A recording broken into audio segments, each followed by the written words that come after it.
Three phases. Let me know. Yes. Three phases. Right. पहला है pre independence,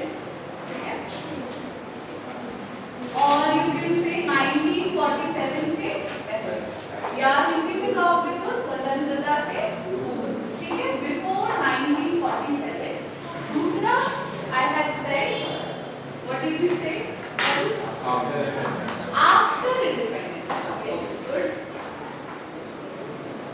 after independence, that is 1947, या उसके बाद, after 1947. And the third one we said after 1991. 1991 का क्या importance है Indian economy?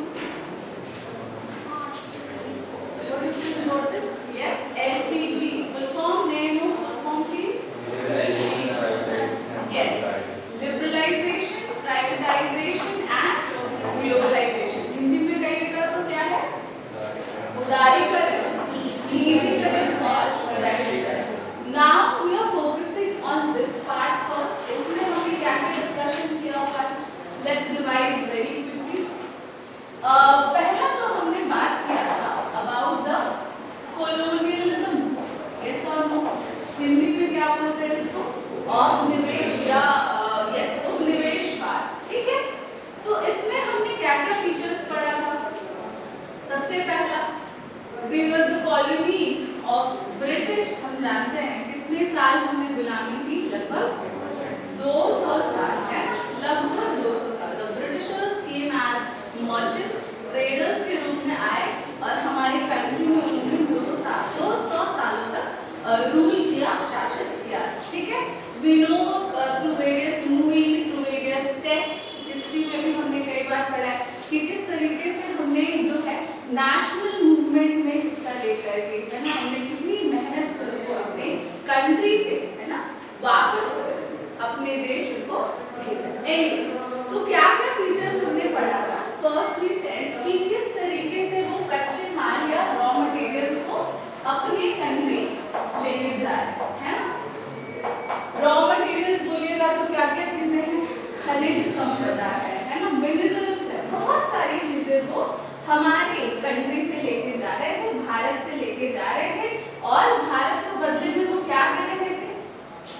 What were they giving us in return? Bharat को बदले में वो क्या दे रहे थे?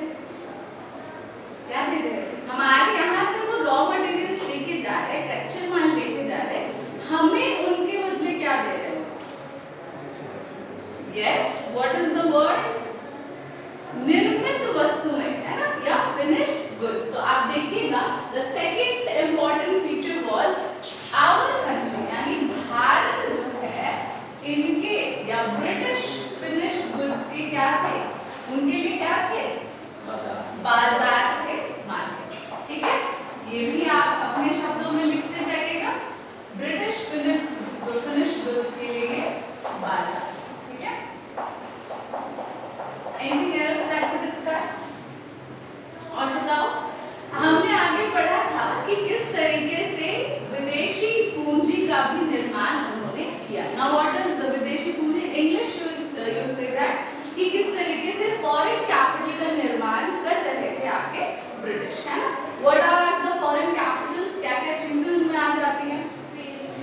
रेलवे हो गया, है ना. अभी देखो ऐसा है कि रॉ मटेरियल इंडिया से बाहर लेके जाना है तो कुछ माध्यम से लेके जाएंगे, है कि नहीं. तो दैट वाज ऑब्वियस सा बात है, थ्रू वाटरवेज वो लेके जाते थे. लेकिन अगर आपकी विद इन द कंट्री, अगर विद इन द नेशन हमारा अगर कनेक्टिविटी अच्छा नहीं होगा, कहने का मतलब रॉ मटेरियल्स तो हमको इंटीरियर या रिमोट या बहुत ही आंतरिक हिस्सों में पाए जाते थे, उसको वहां से निकाल करके हमको कहाँ लेके जाना होता था? बंदरगाह या पोर्ट तक लेके जाना होता था. उसके बाद वहां से फिर उसको शिप में लोड करके वो लोग अपने देश ले जाते थे. तो कहने का मतलब है कि ऐसे ऐसे चीजों का, ऐसे ऐसे अवसंरचनाओं का उन्होंने निर्माण किया जो उनको भविष्य में क्या प्रदान करेंगे? फ्यूचर में उनको क्या देंगे? रिटर्न्स देंगे या प्रतिफल देंगे. उन्हीं में से थे आपके क्या क्या चीजें बताइएगा? परिवहन हो गया, ठीक है, उनका ये रेलवे हो गया। और बताओ, खनन के लिए भी उन्होंने बहुत मेहनत की। और बताइए, सॉरी, बैंकिंग एंड इंश्योरेंस या बीमा एंड क्या कह सकते हैं, बैंकिंग, है ना। अब देखिए तो बहुत सारे बैंक्स उन्होंने एस्टैब्लिश किया था, ठीक है, ताकि उनका बेनिफिट हो सके। और बताओ, फिर आप देखिएगा इस तरीके से ऐसे ऐसे क्रॉप्स लाए गए जिनका कमर्शियल लेवल पे या व्यावसायिक स्तर पे खेती किया जा सकता है। जैसे हमने पढ़ा है ना, यस, चाय, कॉफी, रबर, ये सारे क्या है, प्लांटेशन क्रॉप्स है, बागान फसल है ना, जिनको उत्पादित करके ये ब्रिटिशर्स जो है क्या कर सकते थे, मुनाफा कमा सकते थे। ठीक है, anything we are missing? Yes. Banking का जो हिंदी में क्या होता है? बैंक का हिंदी बैंक ही हम लोग कहते हैं, ठीक है। बैंक इज अ वर्ड ही, कुछ कुछ ऐसे टर्म्स होते हैं जिसको इंग्लिश हिंदी हम लोग दोनों ही इस्तेमाल करते हैं। फॉर एग्जांपल आप देखिएगा, मोस्टली स्कूल को हम लोग हिंदी में भी कभी कभी स्कूल ही बोलते हैं, राइट, लिख देते हैं उसी तरीके से। वैसे बैंक शब्द है, ठीक है, तो इसका इंग्लिश हिंदी दोनों बैंक ही रहेगा। क्लियर है कि नहीं? चलिए, तो आप जानते हैं किस तरीके से जो बैंक्स है ना, जैसे होमवर्क आपको मैंने दिया था, did I give you that homework, RBI वाला, यस और नो, ये क्लास में ही हो गया था। आरबीआई जो था, हम लोग जानते हैं कि it is the central bank of our country, है ना, या एपेक्स बैंक है हमारे कंट्री का। इसका जो निर्माण आप कह सकते हैं या जो फॉर्मेशन आप कह सकते हैं, ब्रिटिश के समय ही हुआ था, हाँ कि ना? What was that year? 1935. Are you sure? Yes. Yes. 1934 का RBI एक्ट था, 1935 it was established, ठीक है। फिर बाद में जब ब्रिटिश चले गए तो आप देखिएगा हमने उसको अपना सेंट्रल बैंक बना दिया। उसी तरीके से SBI भी आपको बताया था, SBI is full form है स्टेट बैंक ऑफ इंडिया। उससे पहले, आजादी से पहले 1947 से पहले उसका क्या नाम? इंपीरियल बैंक ऑफ इंडिया, ठीक है। तो आप देखिएगा अंग्रेजों ने बहुत सारे बैंक्स ऐसे एस्टैब्लिश किए थे फॉर देयर ओन बेनिफिट, ठीक है। अब यहाँ पे खूब सारा पैसा कमा रहे हैं, ये पैसा कहाँ जमा करते हैं? कोई तो जगह होना चाहिए ना। एंड वी नो बैंक्स का फंक्शन होता है टू कलेक्ट मनी, या उसमें हम बैंक्स में क्या करते हैं, पैसे को जमा, ठीक है। बाकी यहाँ तक क्लियर है? Anything else that we want to add here, कुछ मिस हो रहा है हमसे?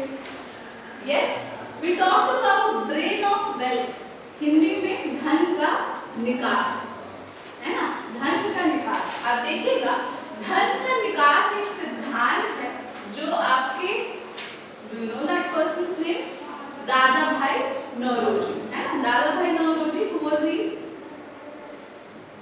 दादा भाई नौरोजी, हिस्ट्री, ये शायद हम 11th-12th में भी इनका नाम सुने रहे होंगे, है ना। Yes, who was he? Any idea? वो एक इंडियन पॉलिटिकल लीडर थे and he was among the founding members of Indian national Congress, ठीक है। तो उन्होंने ये सिद्धांत दिया था, कहने का मतलब कि हमारे कंट्री से जो धन या वेल्थ जो है, ठीक है, बाहर चला जा रहा है टू द ब्रिटिशर्स, या जो उनके कंट्री चला जा रहा है, ये जो प्रोसेस है इसी को वो क्या नाम से बताते हैं? ड्रेन ऑफ वेल्थ, है ना। हमारे जो भी वेल्थ है वो सारा दूसरे कंट्री में जब चला जा रहा है, उसी को दादा भाई नौरोजी सिंपल शब्द में हमें बताते हैं कि this theory is known as drain of wealth, धन का निकास, ठीक है। Okay, any doubt till here? Yes, no. Now we also study कि किस तरीके से कॉलोनियल पीरियड में हमारा शोषण हुआ करता था, है ना। हर पैमाने पे, हर स्केल पे आप शोषण देखिएगा, whether it is a common man। अब देखिएगा अंग्रेजों ने, है ना, अंग्रेजों ने कुछ गिने चुने लोगों को अपने प्रतिनिधि बना के रखे थे, इंडियंस को अपना प्रतिनिधि बना के रखे थे। हम आगे पढ़ेंगे अबाउट द जमींदार एंड ऑल, तो ये सारे आपके क्या हैं, उनके प्रतिनिधि हैं, रिप्रेजेंटेटिव, ठीक है। लेकिन फिर भी आप सोचिएगा, अरे ऑफिशियल है, गवर्नमेंट ऑफिशियल है, तो उसको तो बहुत बेनिफिट मिलता होगा, बट ऐसा नहीं था, उनका भी शोषण किया जाता था। तो for them, for Britishers, Indians है यानी कि शोषण करना ही है, ठीक है, आप चाहे किसी भी रैंक पे बैठिए, ठीक है, अंडरस्टूड एवरीवन। चलो आगे बढ़ते हैं। The important characteristic, second important characteristic of pre independence era is semi feudalism. ठीक है, ये हेडिंग आपने लिखा था अर्ध सामंतवाद, है ना। उससे पहले मैं आपको 3 प्रथाओं के बारे में बताना चाहूंगी। आप जानते हैं कि हम किस तरीके से या जो कृषक थे वो किस तरीके से भूमि राजस्व या इसको साधारण शब्दों में लगान या रेंट भी कहते हैं। तो 3 प्रणालियां थी, 3 सिस्टम्स थे जिसके तहत जो कृषक थे उनको देना पड़ता था भूमि राजस्व या लैंड रेवेन्यू, इनको ब्रिटिशर्स को। तो उसको पहले एक बार देख लेते हैं and then will talk about the